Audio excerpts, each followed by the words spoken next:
자, 2부에서 예고해 드린 대로 개혁신당 원내대표를 맡고 있는 천하람 의원 만나보겠습니다. 어서 오십시오. 아유, 안녕하십니까. 개혁신당의 천하람입니다. 겁나게 반가워 불어요. 아이고, 저도 잘 지내요. 온다 하다가 이게 저도 뭐 개혁신당 총선 치르고 뭐하고 하느라고 바빠가지고 이제 인사를 드립니다. 충분히 이해합니다. 어떠세요? 이렇게 원내에 들어가서 활동을 해 보시니까 밖에서 평론하시던 것과 좀 다른 게 있습니까? 조금 다르죠. 그리고 이제 사실 저도 이제 초선이고 그러면은 거대 정당 소속이면은 좀 놀아도 될 시기입니다. 사실 저도 다른 정당의 이제 조선 의원님들 보면은 조금 이제 의정 활동에 적응하시면서 이렇게 하는데 저희는 사람이 셋밖에 없으니까 이제 압축 성장을 해야 되고 이제 일당 100까지는 몰라도 뭐 10, 20은 해야 되니까 사실 경험해 볼 수 있는 폭이 굉장히 당은 작지만 그만큼 역할이 커서 이게 이런 식으로 돌아가는구나라는 걸 짧은 기간에 느끼게 되고 또 평론할 때보다는 그래도 뭔가 플레이어로서 이렇게 하겠다 이렇게 말씀을 드릴 수 있으니까 저희가 뭐 큰 당은 아니지만은 훨씬 더 재미있는 것 같다 이렇게 생각이 듭니다. 또 보람도 있고 그렇습니다. 그렇죠. 원래 기둥이 크면 숨을 곳이 좀 많은데 속성반에서 또 마음껏 근데 워낙 잘하고 계시고 제가 이렇게 보면서 역시 우리 천하람 의원이구나 정말 성원합니다. 아유, 뭐 열심히는 하는데 이게 제일 큰 문제는 이제 아무래도 대통령이실 것이고, 그러니까 대통령께서 정치에 좀 어떻게 보면 능통하시고 조금 정치적 공간을 열고 야당과도 이야기도 하고 이러면은 정치가 훨씬 더 재미있을 겁니다. 그런데 이제 야당과의 대화를 이야기하기 전에 여당과도 소통이 안 되고 뭐 싸우고 그러시니까 이게 뭔가 절충안이나 뭐 재미있게 타협안을 하고 좀 주고받고 이런 부분들이 잘 작동을 안 하는 것 같습니다. 그러다 보니까 좀 재미가 이렇게 자꾸 표현이 재미가 그러는데 아무튼 의미나 보람이나 국민을 위해서 뭔가 성과를 내는 것 자체가 잘 안 나올 때들이 많아서 뭐 답답할 때도 많이 있고 그렇습니다. 아니 재미없다는 말씀 공감해요. 요즘에 사는 재미가 없어요. 예, 정치도 그러니까 예전에 DJ 뭐 YS 이런 분들 계실 때는 조금 약간 대하 드라마 같은 그리고 깊은 바다 같은 정말 딥블루 같은 그런 느낌의 정치였다면은 요즘은 약간 막장 1일 드라마인데 등장인물이 연기를 잘하지도 못하고 그러니까 주연 배우가 연기를 잘 못하니까 전체적으로 우리 정치라는 드라마의 수준도 많이 떨어지고 재미도 덜한 거 아닌가 생각됩니다. 물어볼 게 좀 많은데 방금 그 얘기 하셨으니까 그거부터 먼저 좀 물어볼까요? 한동훈 대표하고 윤석열 대통령이 지금 뭐 보통 문제가 아닌 것 같은데 밥도 안 먹겠다고 이제 뭐 취소해버리고 그러는데 네. 천하람 의원님 보시기에 둘이 완전히 갈라선 것 같습니까? 인간적으로는 서로 미워하는 건 맞는 것 같습니다. 그런데 정치적으로 어떻게 될지는 뭐 저는 모르겠습니다. 왜냐하면 지금 이 정도로 국민 여론이 악화되어 있고 이런 상황에서 어쨌든 대통령 입장에서도 보호를 받아야 되잖아요, 여당에. 그래서 이번에 지난번 국민의힘 전당대회 때 죄송합니다. 개입을 해보려고 원희룡 장관을 밀어보려고 했는데 안 됐지 않습니까? 한동훈 대표가 인기가 계속 좋다면은 뭐 울며 거자 먹기로 본인 입장에서는 한동훈이 배은망덕하고 국민의힘 여기 뭐 말 안 듣고 뭐 마음에 안 들고 해도 갈 수밖에 없지 않을까 생각이 들고 다만 대통령실에 있는 사람들이나 국민의힘 있는 분들 얘기 들어보면 인간적으로는 완전히 끝났다. 배은망덕으로 정리된 것 같습니다. 뭘 배은망덕했다는 거예요? 자기 하라는 대로 안 하면 그렇죠. 배은망덕입니까? 네, 그렇죠. 자기가 다 키워줬는데 뭐 법무부 장관도 시켜주고 비대위원장도 시켜주고 다 키워줬더니 이제 와서 조금 표현이 그렇지만 키우던 주인을 뭐 이렇게 문다, 뭐 약간 이렇게 보는 것 같고 여당에 대해서도 마찬가지입니다. 다 망해가던 당을 내가 정권 교체시켜줘서 여당 만들어줬더니 내 말 안 듣네 이런 생각이 기본적으로 깔려 있는 것 같고요. 오늘 이게 이제 아마 대통령실에서 아직 공식 발표는 안 한 것 같은데 뭐 연찬회에 불참한다는 얘기들이 솔솔 나오고 있는 것 같습니다. 누가 불참한다고? 대통령님께서. 원래 연찬회에 참석했습니까? 지금까지 거의 매번 참석했을 겁니다. 이번에도 참석을 예정하고 준비해 왔던 걸로 저는 들었는데 보통 보면 이제 대통령께서 가서서 어퍼컷 하시잖아요. 예, 어퍼컷을 그거 했죠. 의원들 계속 하시고 뭐 이제 지난번에 뭐 욕 먹더라도 그렇죠. 술 한잔 하겠다 제가 그런 욕 얘기도 먹을 하고. 테니까 뭐 맥주 한 잔씩 합시다 예, 하면서 예. 이제 맥주 한 잔하고 어퍼컷 하는데 그 좋아하시는 어퍼컷도 하러 안 오실 정도로 나는 한동훈 대표 하는데 안 간다 이런 입장이 완고하는 그러면 걸로. 탈당을 하지. 근데 또 그러기에는 뭐 보호받을 곳이 없다는 그 두려움이 더 크시겠죠. 그러면은 한동훈 대표를 쫓아내든지. 그럴 뭐, 힘도 없는 거죠, 뭐 지금은. 그럼 뭡니까? 그러니까 지금 그냥 못마땅해 하면서 삐져 계시는 것 같습니다. 그냥 제가 봤을 때는. 그리고 저는 대통령의 공정과 상식이라는 면에서 높게 평가하는 지점이 있습니다. 저는 처음에는 이준석 대표한테만 삐지시는 줄 알았는데 모든 당대표에게 공정하게 삐지시는 것 같습니다.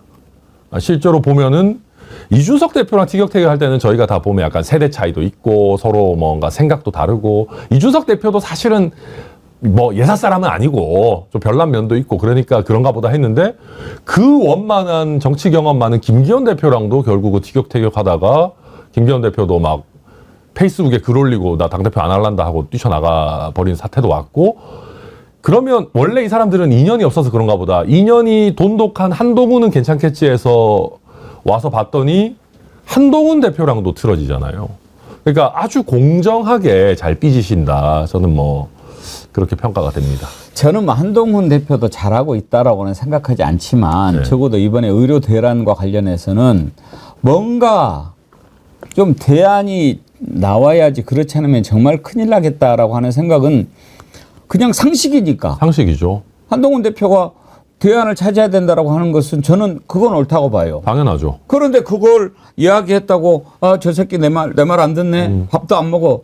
이렇게 하면 그거 상식적으로 대통령이 잘못한 거 아니에요? 그러니까 이제 우리가 처음에 2,000명을 들고 나왔을 때도 사실 야당의 반응들도 조금 미묘했습니다. 민주당도 2,000명 좀 많고 급격하긴 한데 의사 증원은 필요하다. 라고 하면서 조금 미묘한 반응이 있었는데 그때 여의도에 있는 대부분의 사람들은 2,000명을 세게 던진 거는 나중에 타협을 해서 의사단체와 타협을 예. 하면서 절충안을 찾아가겠거니 그렇다면 더불어민주당이나 기존의 문재인 정부에서 했던 시도들과 본질적으로는 크게 다르지 않은 것 아니냐라는 나름의 판단들이 많이 깔려 있었습니다. 그런데 지금 와서 보면 한 명도 못 줄인다.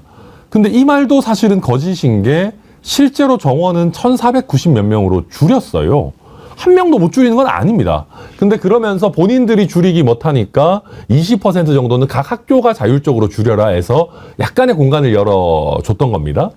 그러면은 사실은 이 정도까지 상황이 약화됐다고 하면 뭔가 타협을 할 수 있는 숨구멍을 틔워줘야 되는데 그거는 또 완전히 막고 있고 말씀하신 것처럼 김한규 의원 아버님의 이런 안타까운 사례, 그 응급실 뺑뺑이의 사례도 최근에 많이 국민들 안타까움을 사고 있고 또 김종인 위원장도 낙상 사고가 있으셨는데 김종인 위원장조차 20몇 군데를 도시다가 정한돼서 원래 다니시던 병원에 갔다는 거잖아요.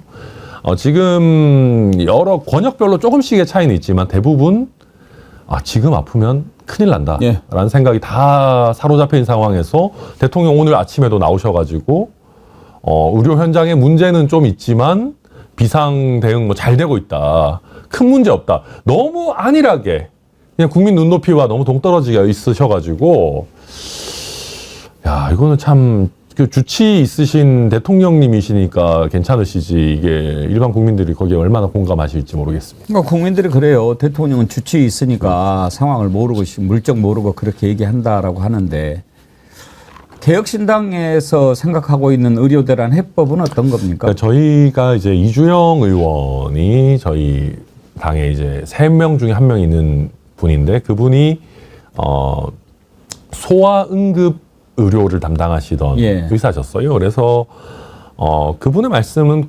간단합니다. 이게 기존에 이게 일단은 가장 중요한 것은 원점에서 재논의를 해야 된다. 그래야 의사단체들도 들어오고 뭐 전공의 비대위들도 들어와서 논의할 공간이 열린다라는 것이고 그리고 그걸 위해서는 제가 생각했을 때는 장관이나 차관 같은 책임 있는 자리에 있는 사람들이 좀 물러나줘야 됩니다. 새로운 사람들이 들어와서 새로운 협상 테이블을 꾸려야 되고 그런 다음에 바이털과에서 응급의학이나 바이털과를 다루는 의사들에게 너희는 성형외과나 피부과 못 가서 온 사람들이잖아.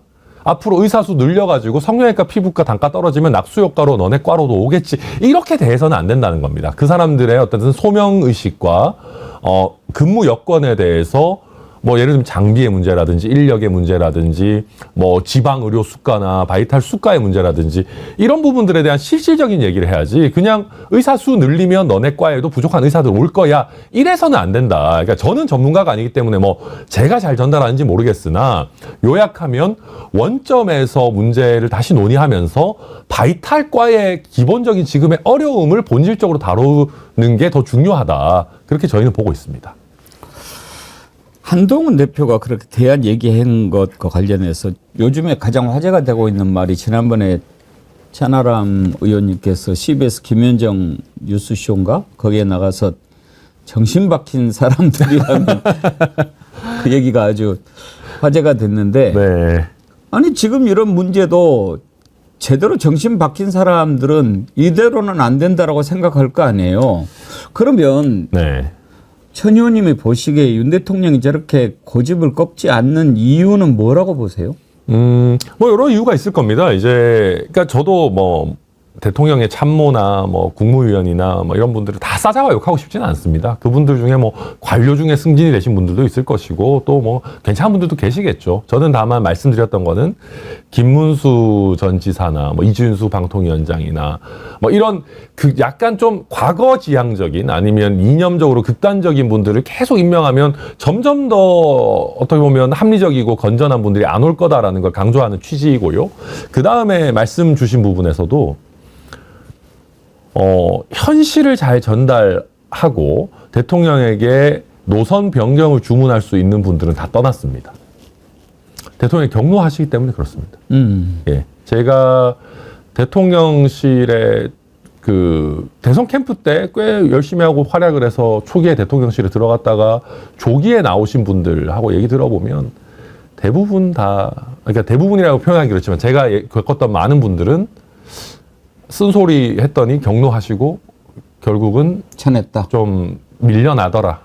못 버티게 되더라. 그러니까 다 그걸 아는 겁니다.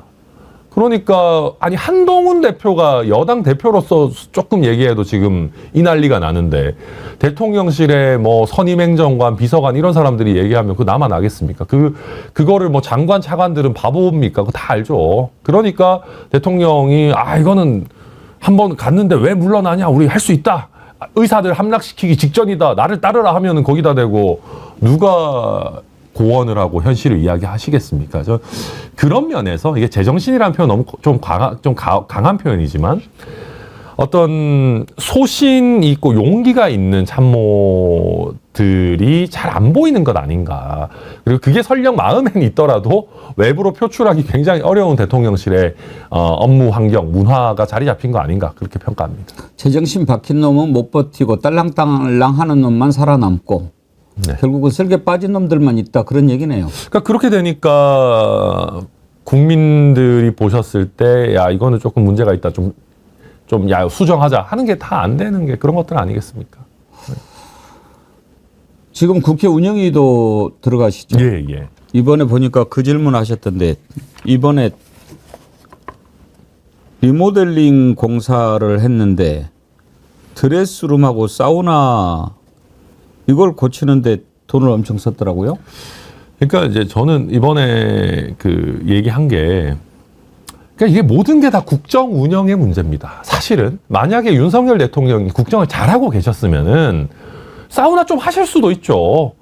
대통령이 대중 목욕탕 가시기는 어려운 거 아니겠습니까? 사실은. 그리고 사우나 하실 수도 있어요. 저는 뭐 사우나 그 자체가 본질이라고 생각하지는 않습니다. 그런데 그런 부분들에 대해 가지고 과연 공정한 경쟁 입찰이 이루어졌는지 적절한 비용이 집행이 되고 전체적으로 투명하게 잘 관리가 되는지 이런 부분들을 이제 제가 국회 운영위원으로서 자료 요구도 하고 따져보고 하는데 뭐 잘 안 줘요. 그냥 자기들 믿어달라. 그냥 우리 잘하고 있다.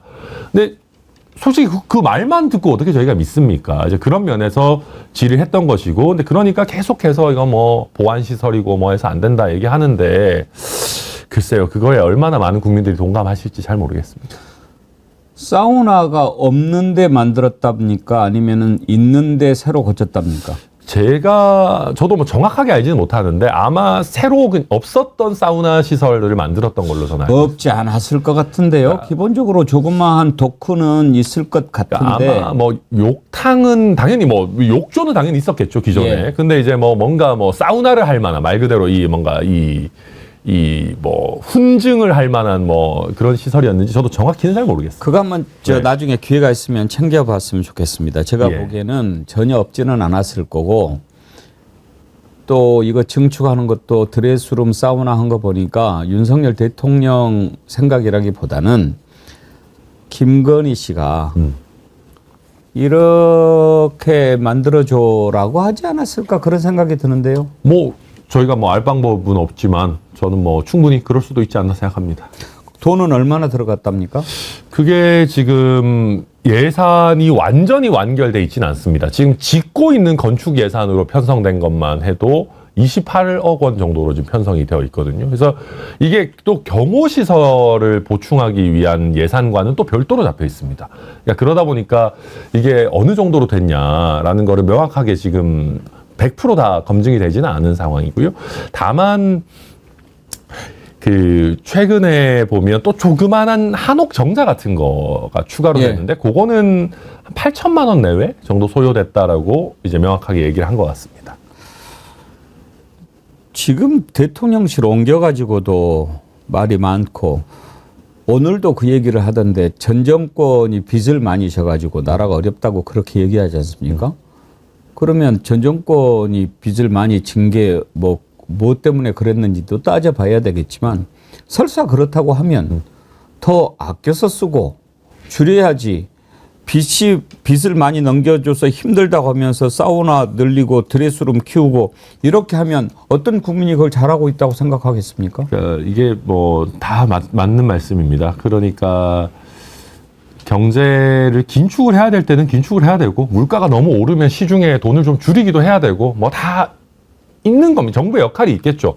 그런데 말씀하신 것처럼 정부가 긴축을 하겠다, 고통 분담을 하자 국민한테 말씀을 드리려면은 결국 본인들이 더 엄격한 기준을 들이대야 되는데, 그러니까 그런 점에서 사실은 대통령실을 이전하는 과정에 있어서도 처음에 잡아놨던 예산보다 훨씬 더 많은 예산이 소요가 됐고, 또 관저와 관련해서도 뭔가 좀 석연치 않은 김건희 여사와 친분이 있는 업체가 또 수의 계약을 통해서 했던 것들 아니냐. 이게 정말 철저하게 혈세 하나하나를 제대로 한 푼 한 푼을 아껴 쓰고 있는 거냐.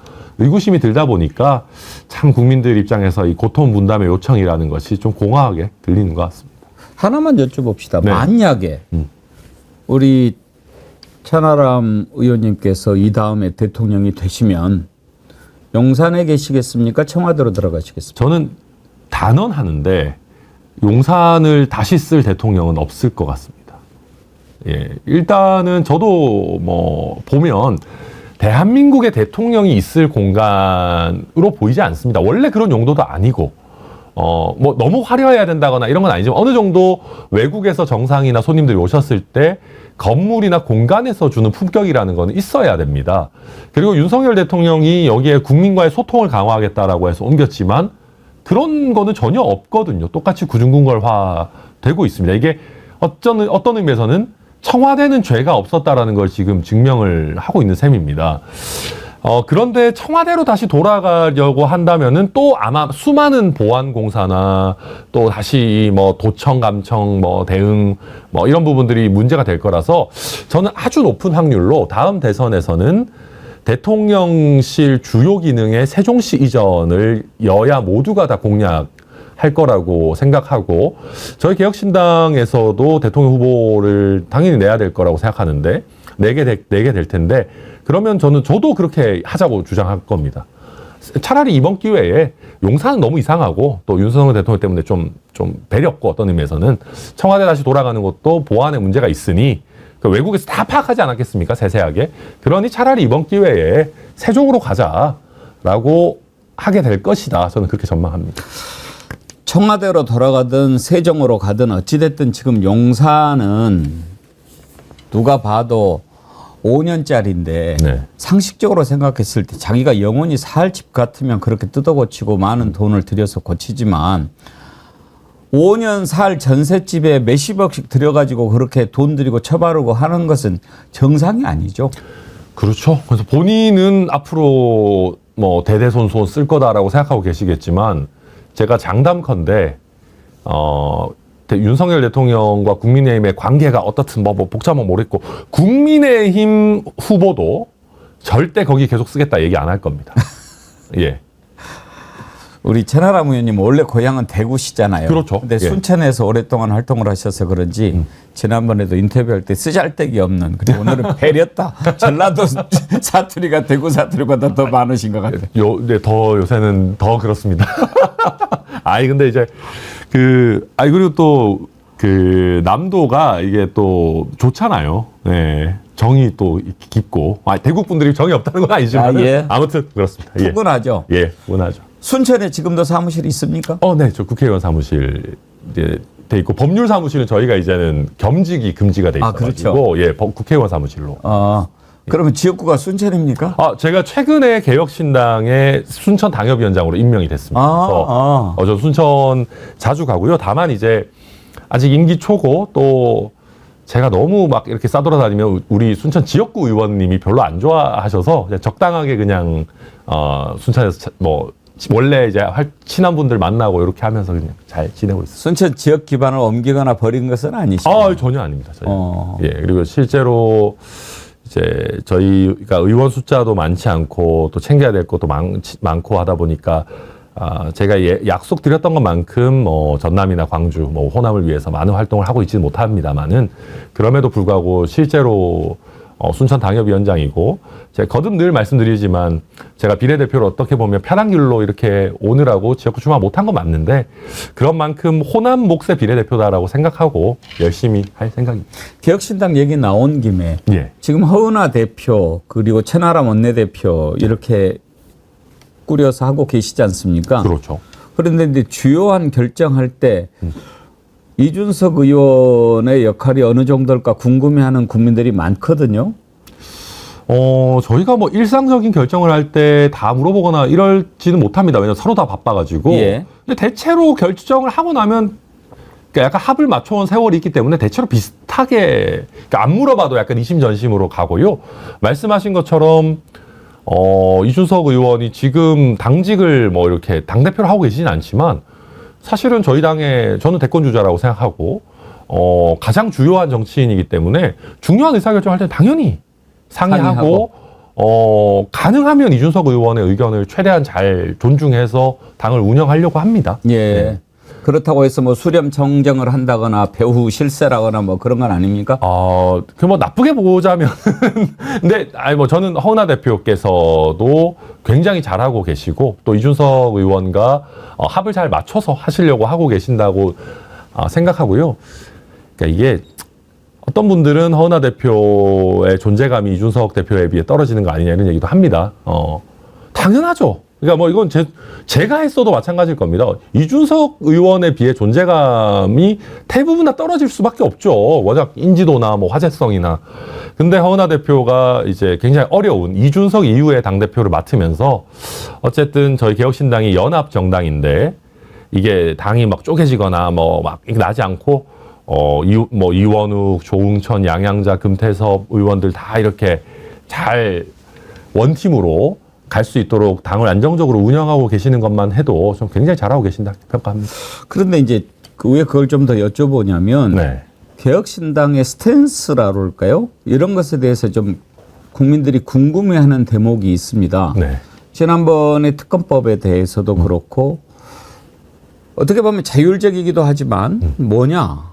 혹시 이번에 간호법 통과할 때 천하람 의원님은 찬성표를 저는 던졌나요? 찬성했죠. 그런데 이제 이주영 의원하고 이준석 의원은 반대표를 던졌지 맞습니다. 않습니까? 네. 그런 경우에는 그냥 모든 걸 자율에 맡겨서 그렇습니까? 아니면 저희가 당론으로 정한 거는 최상병 특검법 찬성 외에는 지금까지는 거의 없었습니다. 예, 저희는 대부분의 이슈들에 대해서 자율성을 존중하고 대체적인 부분에 있어서는 의견이 거의 일치합니다. 근데 이제 간호법 같은 부분은 조금 생각이 각자 달랐던 부분들이 있는 것이고, 뭐 그렇습니다. 그래서 저희는 실제로 각 당에서 좀 뭐 싸가지 없다는 건 좀 너무 과한 표현이고 조금 남들 눈치 안 보는 사람들이 모여 있는 정당입니다.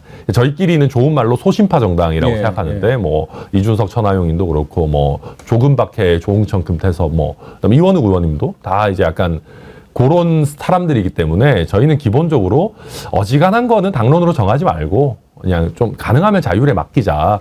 그게 저희 스탠스고 다만 말씀하신 것처럼 그러다 보니까 뭐 개혁신당은 이거 도대체 어디 편이냐 뭐 보수냐 진보냐 막 뭐 갑론을박이 있습니다만은 글쎄요 저희는 어떤 의미에서는 좀 완전 조금 다른 느낌의 뭐 실용정당 뭐 마크롱식이다라고 좋게 볼 수도 있지 않나 생각하고 있습니다. 그리고 저희 당이 이렇게 표결을 하거나 메시지를 내고 정책을 해나가고 하면 100마디 말보다도 저희 당이 걸어가는 길이 쌓이면 이 당은 이런 당이구나라고 조금 더 잘 보실 수 있게 되지 않을까 생각합니다. 그러니까 헌법기관으로서 국회의원 개개인의 양심에 따라서 이렇게 투표하게 하고 그러는 것은 참 좋아 보이는데 네. 이제 국민들이 지난번 최상병 특검법 때 반대 당론을 정한 것을 보고 저희 반대 당론 정한 적 없습니다. 저희 최상특별법은 찬성 당론으로 당연히 지금까지 계속 했습니다. 찬성. 그럼요. 지난번에 반대한 게 뭐였죠? 저희가 반대한 게 그때 뭔가 그 민주당하고 같이 노란봉투법 말씀하신 건가요? 그런 건가요? 예, 아마 노란봉투법. 그럼 최상병 특검법은 찬성 입장이십니까? 저희는 뭐 늘 지금까지 찬성이고 예. 강력하게 해야 된다고 늘 하고 있습니다. 네. 그 최상병 특검법은 지금 다시 거부가 됐는데 한동훈 뭐 특검법 발의 얘기가 나오는데 가능성은 있다고 보십니까? 저는 지금 한동훈 대표가 외통수에 빠져 있다고 생각합니다. 솔직히. 본인이 말해놓고. 네, 그러니까 그리고 본인이 말을 초반에 잘했습니다. 이게 무슨 얘기냐면 초반에 발의하겠다고 약속을 했습니다. 예. 만약에 우리가 한동훈 대표가 뭐 최상병 특검법을 국민의힘 당론으로 만들겠다 이랬으면 다 비웃었을 겁니다. 불가능한 영역이니까. 근데 발의는 가능한 영역에 있고 최근에 이제 그 더불어민주당의 박찬대 원내대표가 제3자 추천 방식 받겠다고 했을 때도 제보공작 같은 거 넣어가지고 자기도 하겠다 그랬어요. 근데 제보공작 민주당이 못 받을 줄 알고 그렇게 던졌는데 장경태 의원도 뭐 상관없다 받겠다 그랬습니다. 그러니까 지금 한동훈 대표는 외통수에 빠져 있고 제가 듣기로는 의원들에 대한 컨트롤이 너무 안 돼서 지금 제대로 착수를 못하고 있는 것 아닌가. 그런데 저는 한동훈 대표 입장에서 의원 10명도 못 모은다라는 거는 엄청난 치욕? 실제로 무능이라고. 그것 때문에 발의를 못했다고 생각하십니까? 제가 국민의힘에서 듣고 있기로는 상당히 정말 그렇습니다. 왜냐하면 예. 법안 작업을 맡기는 의원도 지금 없고요. 그러니까 누가 하나 손들고 제가 그러면 그 법안 초안을 만들어 보겠습니다도 예. 없고 친한계라고 하는 분들도 사인할 거냐 물어보면 고민해봐야 된다. 이런 분위기들이 많아서 물론 한동훈 대표의 의지 부족도 같이 있습니다. 한동훈 대표가 한 명 한 명한테 막 붙잡아서 와가지고 사인 꼭 좀 하셔야 된다라고 하는 분들이 더 많겠죠. 근데 그 정도 의지도 못 내고 지금 약간 어영부영하면서 시간 끌고 있는 그렇지만 친한계 의원들도 굳이 꼭 해야 되나? 이런 분위기인 거는 맞는 걸로 알고 있습니다. 정말로 그래서 발의를 못한다. 참 코미디네요. 그러니까 한동훈 대표가 이제 본인이 뭐 예전에 이제 민주당의 뭐 파상 공세에도 맞서서 내가 일당백으로 막 뭐 하고 유능하고 세련되고 이런 느낌을 내려고 굉장히 노력을 했는데 의지가 없다면 국민 앞에 대국민 뭐 거짓말을 한 것이고 의지가 있는데도 못한다면 이거는 치명적인 무능인데 어느 쪽을 선택해도 이거는 큰일입니다. 제가 만약에 다음 대선에서 한동훈 대표가 경쟁한다면은 바로 물어볼 겁니다. 이거 의지가 없어서 못한 겁니까? 아니면 사람 10명 못 모을 겁니까? 그럼 뭐라 하겠죠. 근데 국민 앞에 본인이 선출직으로 나서는 첫 번째 약속을 어긴 정치인이다? 저는 대선에서 굉장히 어려운 상황을 맞이할 거다. 그렇게 전망합니다. 제가 아까 특검 착각을 했는데 이진숙 방통위원장 탄핵 때 개혁신당이 반대를 네, 했죠. 맞습니다. 예. 그때는 왜 반대하셨나요? 저희는 탄핵이 가벼워지는 거에 대해서 늘 경계합니다. 그리고 솔직히 이 방송 보시는 분들 입장에서 좀 서운하실 수도 있는데 저는 탄핵 질 거라고 생각합니다. 이진숙 방통위원장 헌법재판소에서요? 가면. 근데 계속 지는 거 저는 안 좋다고 생각합니다. 그러니까 정말 그러면 승부수를 던져가지고 해야 될 때 지금 이상민 행안부 장관 졌죠? 뭐 검사들 상대로 뭐 이런것저런 것 뭐 아직 하고 있는 것 같은데 그것도 간단치 않을 겁니다. 이번에 이진수 방통위원장도 임기가 워낙 짧았기 때문에 탄핵에 이를 정도, 파면을 할 정도냐에 대해서 저는 헌법재판소가 쉽게 결정할 수 없을 거라고 생각합니다. 이렇게 되면 나중에 결정적인 순간에 더불어민주당이 약간 양치기 소년처럼 될 수 있습니다. 탄핵 뭐 하든 말든가 또 질 수도 있는데 그래서 이준석 대표도 예방적 탄핵, 그러니까 임기를 중단시키기 위한 형태로 탄핵을 과하게 활용하는 것이나 아니면 질 것 같은 탄핵을 해서 인플레가 되는 것은 우리는 좀 신중해야 된다. 이진숙이 나쁜 사람이라는 거에 대해서 저희가 의문을 제기하는 건 아니에요. 그때 청문회 보면은 이준석 의원이 과방위에 실제로 있는데 누구보다 뾰족하게 질문하고 뭐 잘합니다, 원래 그런 거. 근데 그럼에도 불구하고 탄핵은 조금 다른 문제 아니냐라고 저희는 생각하고 있습니다. 네. 지금 김문수 노동부 장관 후보자에 대해서도 민주당이 만약에 장관으로 그대로 임명하면 탄핵할 수도 있다라고 얘기를 하는데, 그러면은 거기에서도 물론 가정입니다만 똑같은 결론을 내릴까요? 네, 저희는 임기 중에 탄핵 사유가 발생하지 않는다면은 저희는 거기에 대해서도 예방적 탄핵을 함께 할 생각 없습니다. 청문회 중에 김문수 후보자가 답변한 내용들에 대해서는 어떻게 생각하십니까? 저희는 뭐 아까 이제 제정신 이런 얘기도 했습니다만은 그러니까 대통령께서 이제 반헌법 세력을 많이 말씀하시는데 김문수 후보자가 굉장히 반헌법적인 것 아닌가? 그러니까 굉장히 부적절하고. 과거의 인물이고 극단적인 인물이고 사실은 국무위원으로서 고려할 대상이 아니죠. 그러니까 아주 부적절하다고 생각합니다. 저희도. 그런데 이제 탄핵이라는 거는 부적절이 아니라 이제는 탄핵 사유, 그러니까 불법 위법 사유가 있어야 되기 때문에 저희는 그거는 좀 구분되는 사유라고 보고요. 다만 주신 질문에 대해서는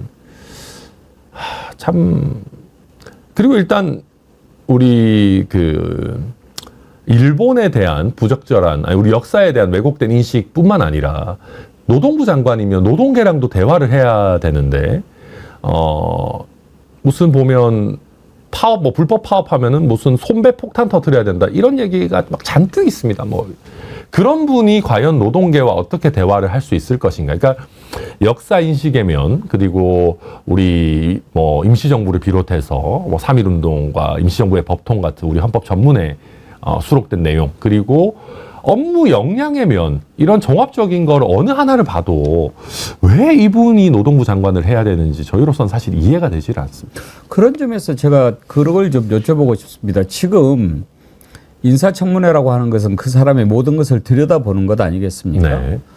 그러면 우리가 이렇게 봤을 때 헌법에 대한 인식이라든지 우리 역사에 대한 인식이라든지 그리고 노동계에 대한 인식이라든지 어느 것을 보더라도 노동부 장관이 돼서는 안 되겠다라고 하는 생각을 국민들이 갖고 있는데 대통령이 인사권이라고 하는 것을 이유로 임명을 강행한다면 과연 법률적인 절차 때문에 이것을 그냥 놔둘 거냐, 아니면 어떻게 저런 사람을 아무리 대통령 인사권을 갖고 있더라도 임명한단 말이냐, 탄핵을 해서라도 그 일을 못하게 해야 된다라고 하는 정치적인 정무적인 판단, 이게 충돌할 때 어떤 것을 따라야 합니까?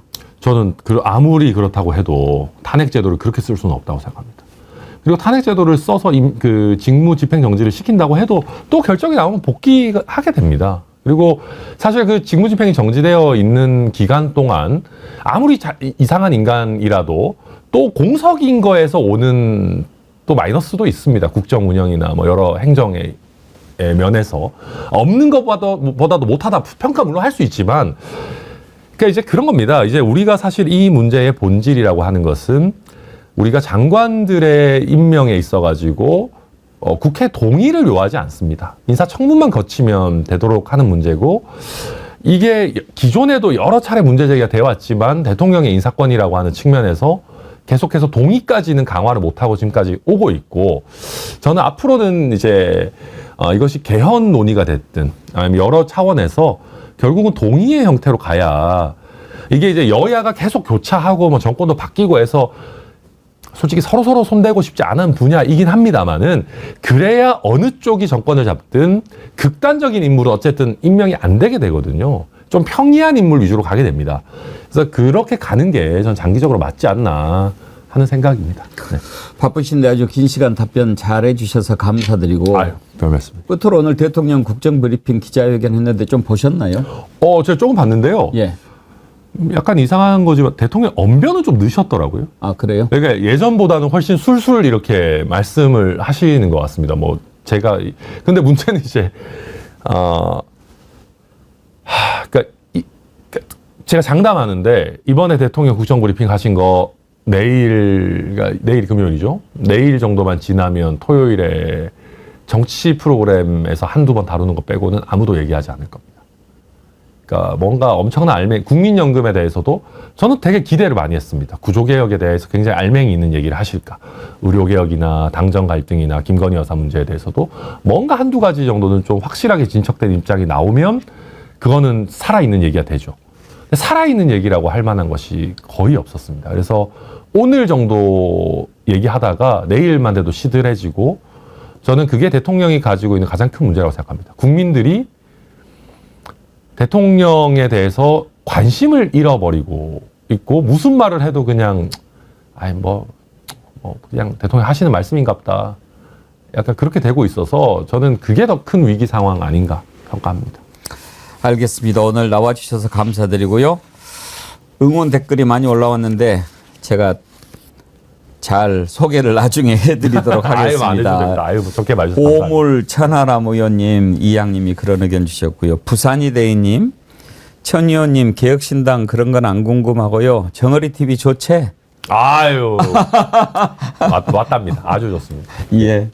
오늘 이렇게 또 오시니까 우리 스튜디오가 더 빛이 나고 앞으로 기회가 되는 대로 좀 자주 나와주시죠. 아이고, 예. 그리고 정어리 TV가 정말 너무 이렇게 정어리한 분들도 이렇게 막 너무 좋으시고, 참 빨리 너무 잘 자리를 잡으신 것 같아가지고 너무 좋습니다. 우리 천하람 의원님께서 패널로 나왔으면 참 좋았을 텐데 또 더 큰일 하시니까 예, 성원하겠습니다. 아유, 예, 열심히 하겠습니다. 고맙습니다. 예. 개혁신당 원내대표를 맡고 있는 천하람 의원 만나봤습니다.